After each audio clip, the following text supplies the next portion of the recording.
Hello friends, സച്ചിൻ്റെ വിധം നാളത്തെ കൃതയിലേക്ക് ഏവരെയും സ്വാഗതം ചെയ്യുന്നു.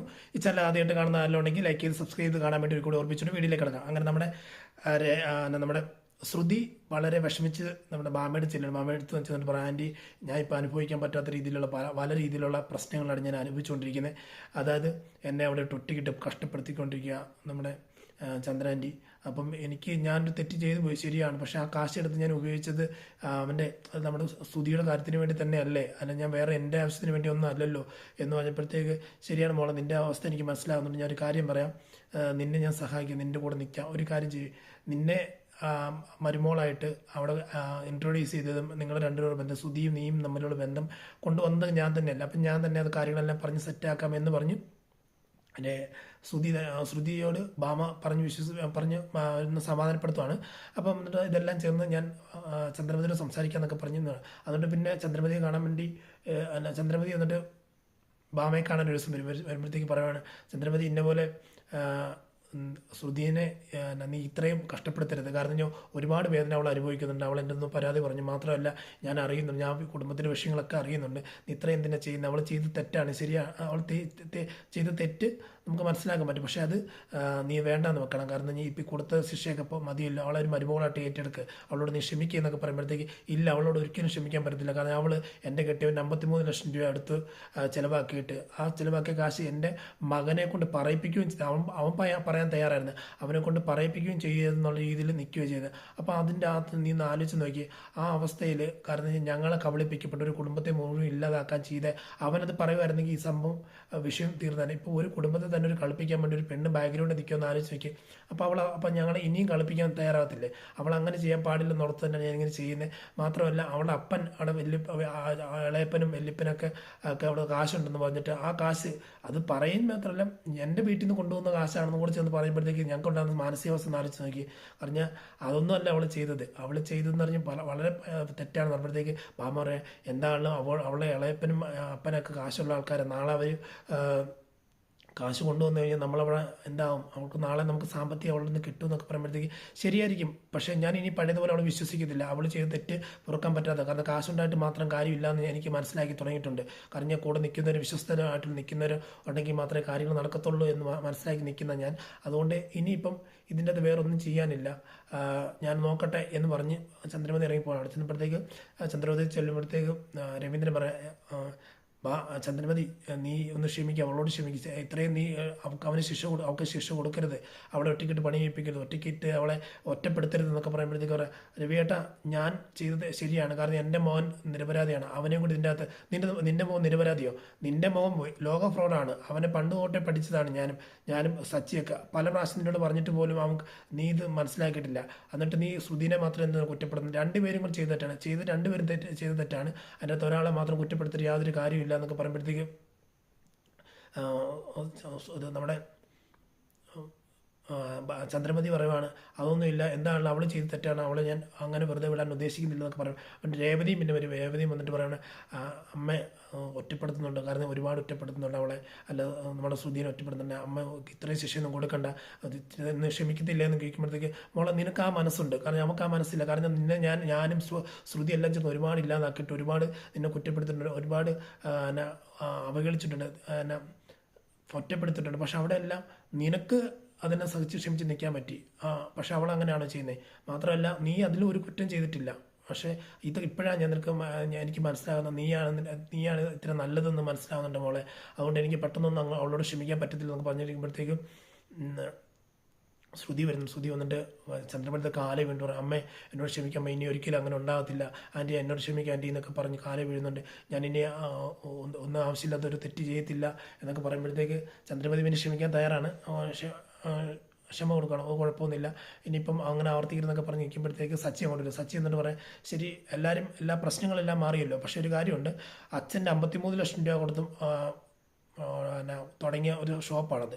അപ്പോൾ അതിൻ്റെ ഓണറായിട്ട് അച്ഛൻ മാത്രം ഇരുന്നാൽ മതി, വേറെ ആരും ഇരിക്കാൻ പാടില്ല. വേറെ ആരും എന്ന് കഴിഞ്ഞാൽ ശ്രുതിയോ ഇരിക്കാൻ പാടില്ല. കാരണം അവിടുത്തെ ആളായിട്ട് കണ്ടിന്യൂ ചെയ്തത്. പക്ഷേ അതിൻ്റെ ഓണർ അച്ഛനായിട്ട് തന്നെ, അവിടുത്തെ മാനേജർ പൊസിഷൻ അച്ഛൻ തന്നെ ആയിരിക്കണം എന്ന് പറഞ്ഞു.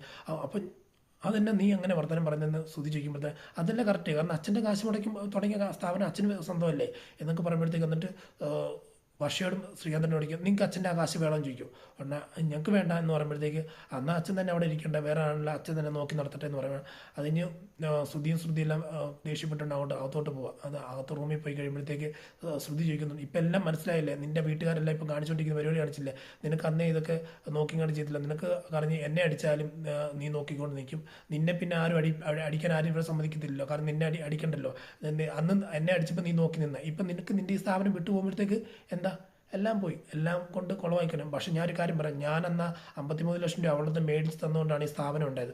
ഒരു കാര്യം പറയാം ശ്രുതി, ഈ സ്ഥാപനം വിട്ടുകൊടുക്കാൻ പാടില്ല. എന്ത് കാണിച്ച് എങ്ങനെ കാണിച്ചാലോ ആ കസേരയിൽ നീ തന്നെ ഇരിക്കണം, നമ്മൾ തന്നെ അതിൻ്റെ അത് കൊണ്ട് നടക്കണം. അല്ലാതെ അച്ഛനോ അമ്മയ്ക്കോ ആർക്കും അതും വിട്ടുകൊടുക്കാൻ പറ്റത്തില്ല, വേറെ ആർക്കും പറ്റത്തില്ല.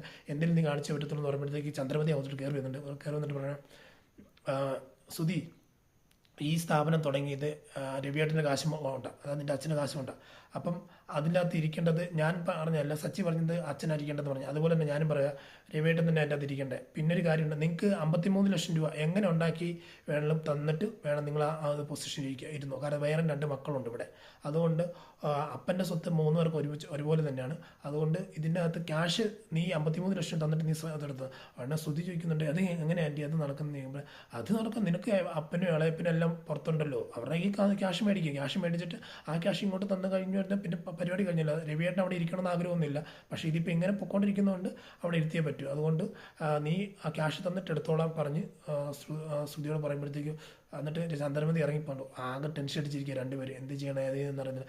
പിറ്റേ ദിവസം രാവിലെ ആകുമ്പോഴത്തേക്കും ചന്ദ്രമതിനെയും രവീന്ദ്രനെയും പറയും പെട്ടെന്ന് ഒരുങ്ങാൻ പറയുമ്പോഴത്തേക്ക് സച്ചി പറയും, ഉടനെ പറയും എന്നെ പറഞ്ഞാൽ ഒരുങ്ങുന്നൊക്കെ പറയും. അത് കഴിഞ്ഞാൽ പെട്ടെന്ന് വർഷയോടും ശ്രീകാന്തനോടും ഷോപ്പിലേക്ക് വരാൻ പറയും. അങ്ങനെ അവരെല്ലാം ചെന്ന് ഷോപ്പിലേക്ക് ചെന്നപ്പോൾ ഇവിടെ എന്തിനു കൊണ്ടുവന്ന കാര്യമുണ്ടെന്ന് ചെന്ന് കഴിയുമ്പോഴത്തേക്ക്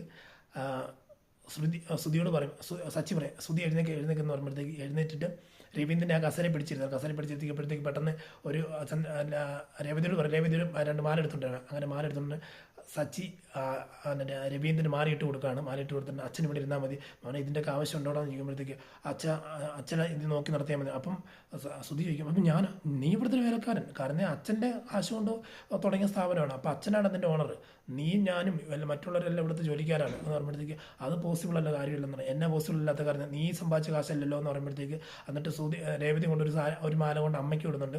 അപ്പം ചന്ദ്രമതിക്കും വലിയ സന്തോഷമാണ് ആ കാര്യത്തിൽ. അങ്ങനെ നിൽക്കുമ്പോഴത്തേക്ക് കുറച്ച് പേര് ഷോപ്പിലേക്ക് ഇടിച്ച് കയറി വരുന്നുണ്ട്. അല്ല, അഭിലാഷ് സാർ വരുന്നുണ്ട്. അഭിലാഷ് സാർ വന്ന് കഴിയുമ്പോഴത്തേക്ക് ചോദിക്കുന്നുണ്ട്, എന്നാ സംഭവം എന്നാ ചോദിക്കും.